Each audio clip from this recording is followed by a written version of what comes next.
My crush used my face to promote her scam. After I laughed at her MLM pitch, then said, "You humiliated me for free. I made sure you'd pay for it." When I asked why, she smirked and said, "Because even frauds deserve revenge." I just stared at her. That was 3 months ago. Today, she was sobbing alone outside the courthouse, while her parents paid my judgment in full. I still remember the night I downloaded Tinder. I was 8 beers down, in my house all alone, with no one to talk to. And that's how I met Isabella. Not only was she beautiful, but we clicked straight away, which, if you've ever downloaded that forsaken app, you know is rare. Drunk me was convinced that she was the love of my life. We literally stayed up all night talking, texting back and forth. I don't think I even left the messages app. I think when we were 2 hours in, I asked to FaceTime, but she seemed apprehensive, so I didn't push her. At that point, she could have looked like Shrek, and I still would have been happy to be with her, because she seemed like everything I'd ever wanted. But I guess she was really insecure, because it took a month of convincing and reassuring before we finally met up. And when we did, I could see why. Because she had dwarfism. Well, I didn't care. In fact, it wasn't even the first thing I noticed. She had these icy blue eyes paired with a beautiful smile, but she didn't feel the same way. "Ugh, am I worse than what you were expecting?" she asked, completely embarrassed. I smiled and kissed her forehead. "You are perfect." She blushed, and we walked to the cafe I had planned for us. But turns out her dwarfism wasn't her only surprise, because that's when she pulled out a 2-inch thick binder full of lighting fixtures. My eyebrows furrowed, completely unsure where Isabella was going with this. At first, she painted it as me supporting her hobby, but as she continued to speak, I realized what was going on. She was trying to scam me on some wild MLM scheme. When I noticed, I started laughing. Hard. To this day, it is still the most nonsensical situation I have ever found myself in, but she didn't appreciate the humor in it. Now, I'm still not sure if she actually thought I was laughing at her dwarfism, or if she just wanted attention. But either way, she started crying. Hollering, actually. Like a baby. Naturally, people turned to stare. But by that point, I had already decided that I was done with Isabella, and walked out. The next morning, I noticed that the little send icon on iMessage was green, and I could no longer find her Instagram page. But I didn't even care that she had blocked me, because I was ready to move on too. Until 2 weeks later, when I get a knock on my front door. It's a guy holding a clipboard and a massive cardboard box labeled Lighting by Isabella. Apparently, I had signed up to be a regional distributor. There was an email confirmation, a fake signature, and even a full down payment of $500, all charged to my credit card. I had ghosted and humiliated a girl with dwarfism, who believed I laughed at her appearance and rejected her lighting empire, so she somehow scammed me. Except that wasn't the end, because as I later found out, Isabella planned on punishing me. A lot more. When I got home that evening, there was a notice from my landlord taped to my door. Apparently, there had been complaints about me running an unauthorized business from my apartment, violating the terms of my lease. I had 30 days to cease all commercial activities, or face eviction. The next morning, I found my car with a flat tire in the parking lot, then another the following day. Someone had clearly slashed them. This wasn't bad luck or road damage. The cuts were clean and deliberate, a message that Isabella could reach me anywhere. I knew it was Isabella, but I couldn't prove it. She was systematically trying to destroy my life, all because I'd laughed at her MLM pitch during our coffee date. It seemed so disproportionate, so calculated, that I wondered if William was right about her having serious issues. I decided to take a different approach. If Isabella wanted to play dirty, I needed to be smarter, not nastier. I remembered she'd mentioned during our texting marathon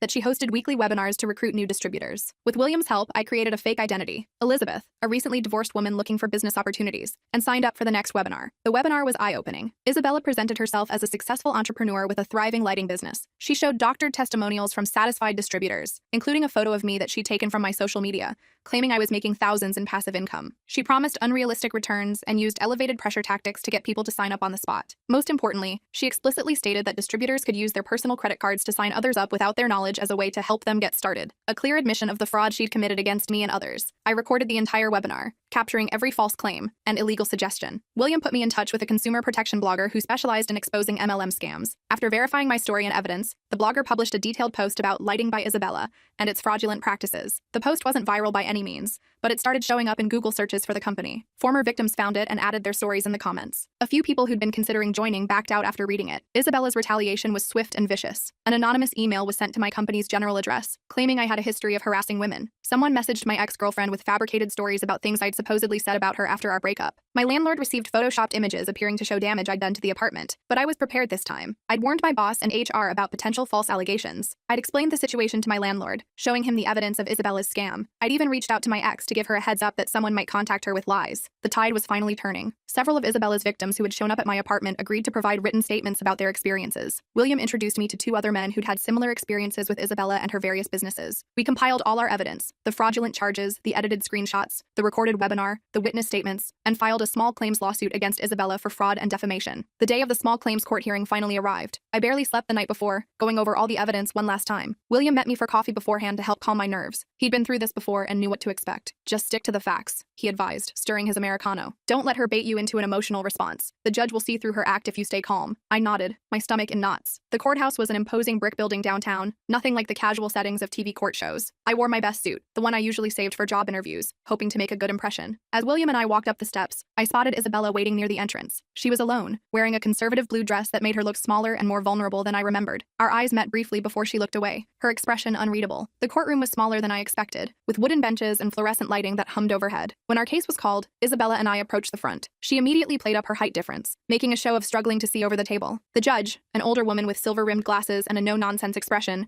watched impassively. I presented my case first, laying out the evidence methodically just as William and I had practiced. I explained how Isabella had fraudulently charged my credit card, listed my address as her business's return center, and damaged my professional reputation with edited screenshots and false accusations. I submitted the recordings of her webinar where she explicitly encouraged distributors to sign people up without their knowledge, along with statements from 15 other victims. When it was Isabella's turn, she transformed completely. Gone was the confident business owner from the webinar, replaced by a tearful woman claiming I had mocked her dwarfism and was now harassing her out of spite. She showed the judge the edited screenshots of our conversations, claiming they were the original versions. "He's just angry because I rejected him," she said, her voice quavering perfectly. "He's using his privilege to bully me because of my disability." The judge listened without expression, occasionally asking clarifying questions. When Isabella finished her performance, I thought I saw a flicker of sympathy in the judge's eyes. My heart sank. Was she buying this act? Then the judge did something unexpected. She asked to see both sets of screenshots, Isabella's edited versions and my originals. She compared them side by side, her expression growing increasingly stern. "Ms. Martin," she said finally, looking up at Isabella over her glasses, "these messages have clearly been altered. The timestamps don't match up, and there are inconsistencies in the formatting." Isabella tried to protest, but the judge cut her off. "Furthermore, the webinar recording where you explicitly instruct people to sign others up without consent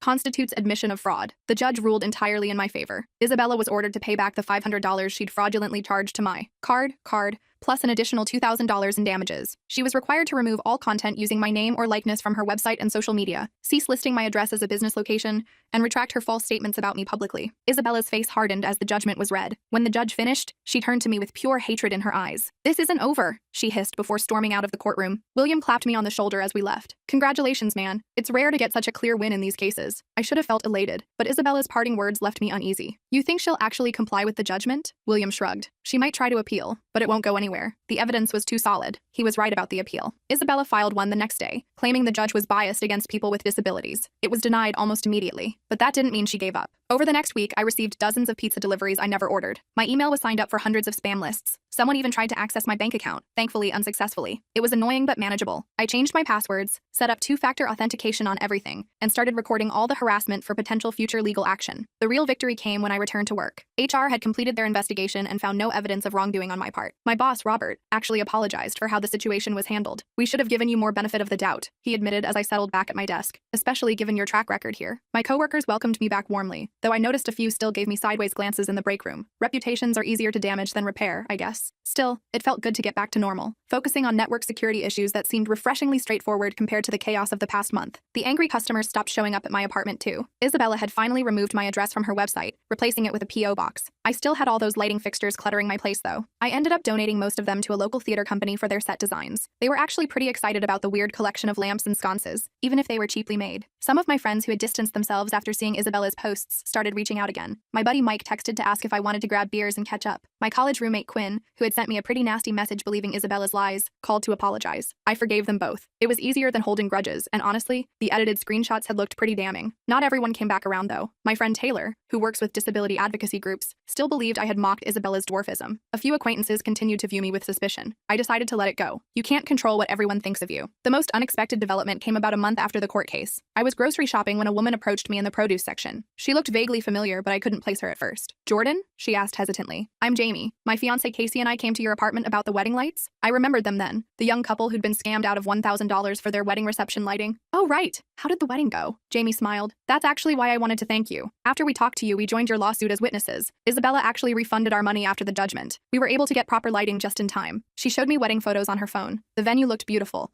with string lights creating a warm glow over the dance floor. It felt good to know that at least one story had a happy ending. "We're having people over for dinner next weekend," Jamie said. "Nothing fancy, just a casual get-together. You should come. Casey would love to thank you in person." I accepted the invitation, surprised but pleased. It was nice to make new friends out of such a bizarre situation. William and I stayed in touch too. We met for drinks occasionally, swapping stories about our Isabella experiences and other dating disasters. He'd become something of a mentor to me, helping me navigate the aftermath of the whole ordeal. "The key is to learn from it without becoming bitter," he told me one night over beers. I almost let my experience with Isabella turn me into someone who couldn't trust anyone. I knew what he meant. There were moments when I caught myself, becoming paranoid, questioning people's motives, hesitating to share personal information. But I was working on it. Trust issues are understandable after being scammed, but I didn't want them to define me. me. As for Isabella, her Lighting by Isabella empire began to crumble. The consumer protection blog post gained traction, with more victims coming forward in the comments. Her business social media accounts went quiet. The website stayed up but wasn't updated. According to Olivia, who I ran into again at another craft fair, Isabella had moved on to a new venture selling revolutionary skincare products. She'll never stop, Olivia told me with a sad smile. She's been doing this since elevated school. Different products, same scam. Our parents enable her, always bailing her out when things go south. I felt a strange mix of pity and lingering anger toward Isabella. What kind of life was she living? Constantly creating these elaborate schemes only to have them fall apart? Always moving on to the next scam instead of building something real? It seemed exhausting and ultimately empty. 6 months after our disastrous coffee date, I received an unexpected email from an unfamiliar address. The subject line was simply, "Sorry." The message was brief. "Jordan, I'm in therapy now. What I did to you and others wasn't okay. I'm working through my issues. This isn't an excuse, just an explanation. I'm sorry. Isabella." I stared at the screen for a long time, unsure how to feel. Part of me wanted to believe she was genuinely trying to change. Another part suspected this was just another manipulation tactic. I decided not to respond. Some chapters are better left closed. The whole experience changed me in ways I'm still discovering. I'm more cautious now, especially with online relationships. I verify information before trusting it. I keep better records of financial transactions. I'm quicker to recognize red flags in people's behavior, but I didn't let it make me cynical. I re-downloaded Tinder eventually, though I'm much more careful about who I meet and how much I share. I've had a few decent dates, nothing serious yet, but I'm open to possibilities. The lighting fixtures became something of a running joke among my friends. I kept one particularly ridiculous crystal chandelier as a conversation piece in my living room. Whenever someone new comes over and asks about it, I have quite the story to tell. Last week, I was cleaning out old files on my laptop and found the original screenshots of my conversations with Isabella